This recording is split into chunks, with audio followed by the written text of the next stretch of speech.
Period films അതുപോലെ തന്നെ പ്രത്യേകിച്ചും വേറൊരു സ്റ്റേറ്റിൻ്റെ ഒരു നോർത്ത് ഇന്ത്യൻ കഥയൊക്കെയാണ് വിഷയമാവുന്നെങ്കിൽ ചിലപ്പോൾ അത്തരം ഫർണിച്ചറുകൾ, അത്തരം വാൾ ഫിറ്റിങ്സ് ഒന്നും ചിലപ്പോൾ നമ്മുടെ കയ്യിലുണ്ടാവണമെന്നില്ല. അത്തരം സാഹചര്യങ്ങൾ തീർച്ചയായിട്ടും ഇപ്പോൾ മദ്രാസിലുള്ള വലിയ പ്രോപ്പർട്ടീസ് ഡിസ്ട്രിബ്യൂട്ടേഴ്സ് ഉണ്ട്. അവർ വളരെ അനുഗ്രഹമാണ്. പലതരത്തിലുള്ള വളരെ റയറായിട്ടുള്ളതും വാല്യുബിളായിട്ടുള്ള ഒരുപാട് സാധനങ്ങൾ അവർ സ്റ്റോക്ക് ചെയ്യുന്നുണ്ട്. അതൊക്കെ വളരെ നമുക്ക് അത് ഏറ്റവും ഒരുപാട് ദിവസങ്ങൾ പോകാതെ ഷൂട്ട് ചെയ്യുകയാണെങ്കിൽ ഇവർ ചെയ്യുന്ന സേവനം വളരെ അമൂല്യമാണ്. இது ஆக்சுவலாக மினி ப்ரொஃபலர்னு சொல்லுவாங்க சார். மினி ப்ரொஃபலர் இது இங்கே உள்ளது கிடையாது. இது ஆக்சுவலாக சைனாலேருந்து நாங்கள் இம்போர்ட் பண்ணியிருக்கோம். சைனாவில் உள்ளது. இது வந்து நார்மலாக இப்போ கந்தசாமி படத்தில் பார்த்தீங்கன்னா அந்த ஒரு எபிசோட் ஃபுல்லாக ஸ்டார்டிங் ஃபைட் ஒன்று பண்ணியிருப்பாங்க. அந்த ஸ்டார்டிங் ஃபைட்டுக்குள்ளே செட்டுக்குள்ளே யாருமே கிடையாது. இந்த 9 ஃபேனை தான் சுற்றி ஃபுல்லாக அந்த ஃப்ளோருக்குள்ளே பண்ணிவிட்டு இந்த ஃபேனை ஃபுல்லாக ஆன் பண்ணால் அந்த ட்ரெஸ்ஸு எந்த விதமான இது இல்லாமல் ஃபுல்லாக அந்த ட்ரெஸ்ஸு 9 நாளும் 9 ஃபேனை போட்டு இந்த ஃபேனில் மட்டும்தான் அந்த ஃபைட் பண்ணாங்க. இப்போ அதுக்கப்புறமா இப்போ ராவணன் படத்துக்கு இந்த படம் கண்டினியூ இந்த படம் என்றைக்கு நம்பர் 1 ஸ்டார்ட் பண்ணாங்களோ அப்டேட் ஃபினிஷ் பண்ணுற வரைக்கும் இந்த ஃபேன் வந்து இல்லாமல் இல்லை. 4 ஃபேன் எடுத்துகிட்டு போயிருந்தாங்க. 4 ஃபேனை அவங்க சில சமயம் வந்து யூனிட்டோ இல்லை கேமராவோ எடுத்துகிட்டு போகிறது வேறு எதுவுமே எடுத்துகிட்டு போக முடியாது. ஆனால் இந்த ஃபேன் இல்லாமல் அங்கே ஷூட்டிங்கே கிடையாது. இந்த ஃபேனு தான் மெயின். ஃபுல் அண்ட் ஃபுல் அந்த ஃபேன் யூஸ் பண்ணியிருக்காங்க. இது வந்து என்ன ஃபேன்? இந்த ஒரு ஸ்பெஷாலிட்டி என்ன சார்? ഇത് മിസ്റ്റ് ഫാനെന്ന് சொல்லுவாங்க. ഇത് ചൈനയിൽ നിന്ന് ഇമ്പോർട്ട് பண்ணியிருக்கோம். ഇതൊരു പുതിയ തരം ഫാനാണ്. ഇത് ചൈനയിൽ നിന്ന് ഇറക്കുമതി ചെയ്തതാണ്.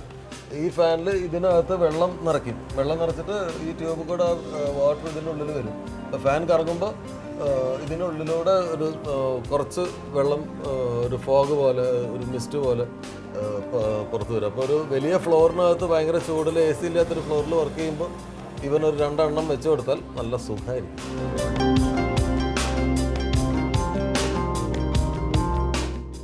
ഇത് ഓരോ ആളുകളുടെ ആവശ്യത്തിനനുസരിച്ച് ഉപയോഗിക്കാം. കാരണം ഇത് ഫ്ലോറിൽ ആർട്ടിസ്റ്റുകൾക്കും ടെക്നീഷ്യൻസിനും ചൂട് അനുഭവിക്കാതിരിക്കാനും ഉപയോഗിക്കാം. ചെറിയ തോതിൽ ചെറിയ ആർട്ടിസ്റ്റിൻ്റെ ഷോട്ട് എടുക്കുമ്പോഴൊക്കെ വേണമെങ്കിൽ ഈ കാറ്റ് ഉപയോഗിക്കാം. ചിലപ്പോൾ ചെറിയ വെള്ളത്തിൻ്റെ ഒരു പാസിംഗ് ഒക്കെ ഒരു മിസ്റ്റ് പോലെയൊക്കെ കിട്ടാൻ ചില ക്ലോസപ്സിലൊക്കെ വേണമെങ്കിൽ യൂസ് ചെയ്യാം. അത് ഓരോരുത്തർ അവരവരുടെ മനോധർമ്മം പോലെ ഉപയോഗിക്കാൻ പറ്റും. ഇതെന്താ? இது ஒரு ஷிப் லைட்டுன்னு ஒரு சொல்லுவாங்க சார். இது ஒரு 1930ல் யூஸ் பண்ண லைட். 1930 லெவலில் யூஸ் பண்ண லைட் இது. இப்போது இந்த லைட் இப்போ ரீசெண்டாக இப்போ கலைஞர் படம் ஒன்று இப்போ லேட்டஸ்ட்டாக ஒரு 1 வீக் பிஃபோர் பூஜை போட்டாங்க. அது ஒரு ரயில்வே ஸ்டேஷன், அந்த ஓல்டு ரயில்வே ஸ்டேஷன் போட்டாங்க. அந்த ரயில்வே ஸ்டேஷனுக்கு இப்போ இந்த லைட்டு போயிட்டு இப்போ தான் வந்திருக்கு. இது வேறு ஏதாவது படங்களில் யூஸ் பண்ணியிருக்காங்க? நிறைய படம் யூஸ் பண்ணியிருக்காங்க. ഇത് നമ്മുടെ കൗബോയ് സിനിമകളിൽ കൗബോയ് സെറ്റപ്പിലുള്ള പാട്ടുകളിലൊക്കെ കാണുന്ന മര വീപ്പകളാണ്. സാധാരണ കൗബോയ് ഫിലിംസിലാണ് ഇത് കാണുക. വെസ്റ്റേൺ ഫിലിംസിലൊക്കെ കാണും. അതാണ് തൊപ്പി. പിന്നെ നിങ്ങൾക്ക് അറിയാമല്ലോ കൗബോയ് തൊപ്പി. ഇത് വരെ ഇവിടെ നിന്ന് സപ്ലൈ ചെയ്യും. ഇത് ബോക്സിങ് സിനിമകളിൽ നിങ്ങൾ കണ്ടിട്ടുള്ള സാധനമാണ്. ബോക്സിങ്ങിന് വേണ്ടി ഉപയോഗിക്കുന്നതാണ്. കണ്ടിട്ടുണ്ട്?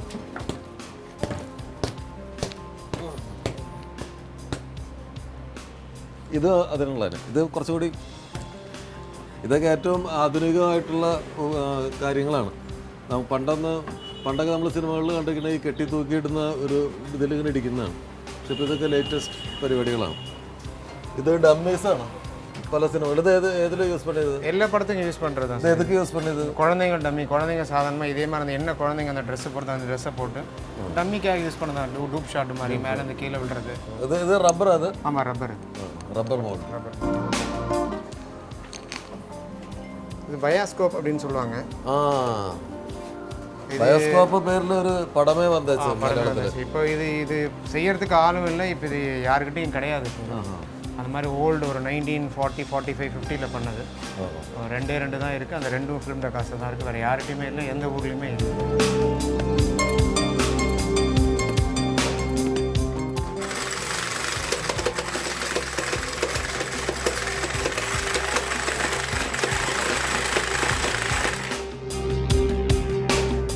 ഇത് ബയോസ്കോപ്പ് പഴയ നമ്മുടെ സിനിമയുടെയൊക്കെ എന്താ പറയേണ്ട ആദ്യ കാലഘട്ടത്തിലെ സാധനമാണ്. ഈ ഗ്രാമങ്ങളിലൊക്കെ ഇത് കൊണ്ടുവന്ന് നടന്ന് ആളുകൾ കുട്ടികൾക്ക് പൈസ മേടിച്ചിട്ട് ഇതിൽ സിനിമ കാണിച്ചു കൊടുക്കും. ശരിക്കും ഒരു ആൻറ്റിക് പീസാണ് ഇത്. ഇപ്പോൾ വളരെ അപൂർവമായി കഴിഞ്ഞൊരു സാധനമാണ്. ഇനിയിപ്പോൾ ഇത് എത്ര കാലം ഈ ബോട്ടിൽ അവശേഷിക്കുമെന്ന് പറയാൻ പറ്റില്ല. ഒരു കാലത്ത് നമ്മൾ സ്ഥിരം എന്ന് പൊട്ടിച്ച് കഴിച്ചിരുന്ന സോഡയാണ്. അതിൻ്റെ വലിയൊരു കളക്ഷൻ, ബോട്ടിലുകളുടെ വലിയൊരു കളക്ഷൻ. ഇതൊക്കെ കുറച്ച് കാലം കൂടി കഴിയുമ്പോൾ ഇതൊരു നിധിയായിട്ട് മാറും.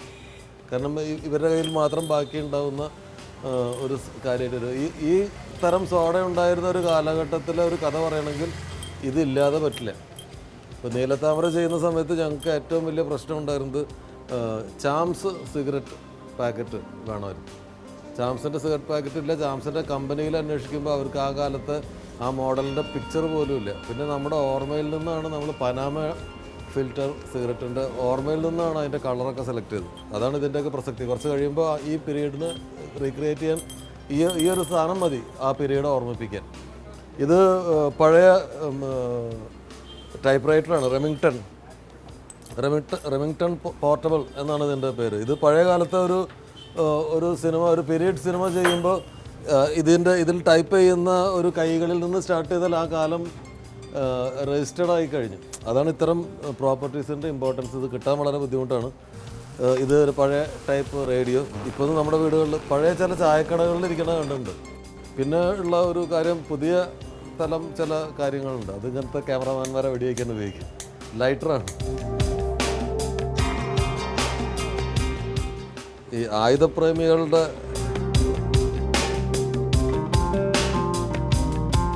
ക്യൂട്ടാണ്. ഈ ലൈറ്റർ കളക്ഷനുള്ള ആളുകളുടെ വായിൽ വെള്ളം വരും. ഇതിൻ്റെ ഉള്ളിൽ കൂടെയാണ് ഫ്ലെയിം വരിക. ചലച്ചിത്ര നിർമ്മാണത്തിലെ അല്ലറ ചില്ലറക്കാർ എന്ന് സെറ്റ് പ്രോപ്പർട്ടിക്കാരെ തമാശയായി വിളിക്കാറുണ്ട്. എന്നാൽ കറിക്ക് ഉപ്പെന്ന പോലെ ഈ അല്ലറ ചില്ലറക്കാരില്ലെങ്കിൽ ചലച്ചിത്ര നിർമ്മാണം ഒരു സുഖഭോജ്യമാവില്ല. നല്ല സെറ്റുകൾ ചലച്ചിത്രത്തിന് ആഴവും പരപ്പും നിറങ്ങളും സമ്മാനിക്കുന്നു. ആ സെറ്റുകൾ പൂർണ്ണമാകുന്നത് സെറ്റ് പ്രോപ്പർട്ടി സപ്ലയേഴ്സ് എന്ന വിഭാഗത്തിൻ്റെ സംഭാവന കൊണ്ടാണ്.